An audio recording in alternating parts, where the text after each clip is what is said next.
everyone, welcome to another episode of the Mizuho Week Ahead. I am Xingyi, market economist at Mizuho Bank. The theme for this week is the cost of uncertainty. Uncertainty has been the buzzword in recent months. With uncertainty, one should be even more prudent about the next step. It was thus unsurprising that the Fed kept policy rate unchanged last week, highlighting elevated uncertainty about the outlook and heightened risk to both higher unemployment and inflation.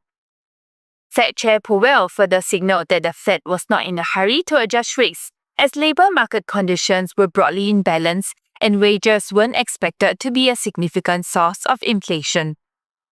Modest gains in equities markets last week also reflected the caution. After all, a possible rescindment of global chip codes by US may simply imply a different set of restrictions.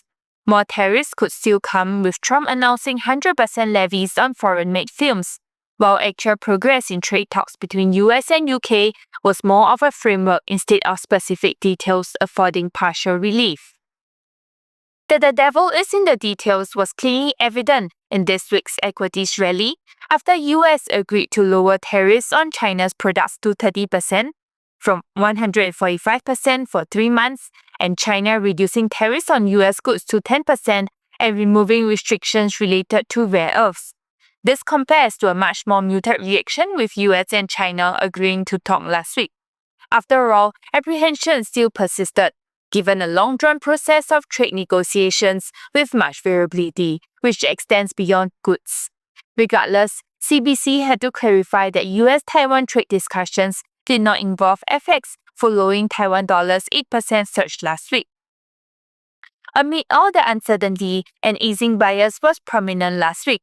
Norges Bank and Riksbank kept policy rates unchanged, with the former signaling easing later in the year and the latter a bias towards more easing, as inflation was likely to be lower rather than higher compared to the March forecast.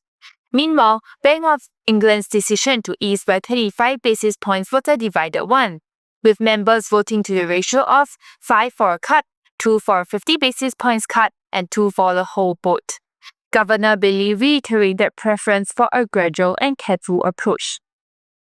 In Asia, PBOC cut the 7-day reverse repo rate to 1.4% from 1.5% and cut the reserve requirement ratio by 0.5 percentage point. Although the RRR cut will release approximately RMB 1 trillion into the interbank in liquidity, the 10 basis point rate cut falls short of our expectations and the 20 basis points cut seen last September.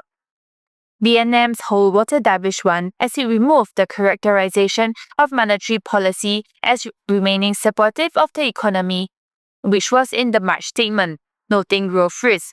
Vietnam also cut the reserve requirement ratio from 2% to 1% to ensure sufficient liquidity in the financial system.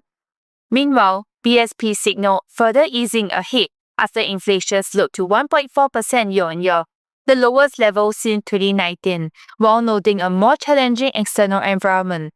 Governor Remo Luna expressed openness to a total of 100 basis points cumulative cuts this year, up from 50 basis points in March. Meanwhile, Philippines' growth accelerated in Q1 to 5.4% versus Q4's 5.3%, but cast serious doubt on the target of at least 6% growth this year. Against this backdrop, India-Pakistan conflict escalated last week and saw the Indian rupee underperforming EM Asia FX, but could recover some ground following the ceasefire early this week, although the rally is likely to be a cautious one. All in, while trade talks progress may be underway, this would only reduce but certainly not eliminate uncertainty. Accordingly, caution may be here to stay. With that, we have come to the end of this episode. For more information on the key events for the upcoming week, please refer to our Week Ahead publication or contact your respective sales desk and RMs. And for regular notifications on our market views, please subscribe to our channel and hit the notification button. Thank you and bye-bye.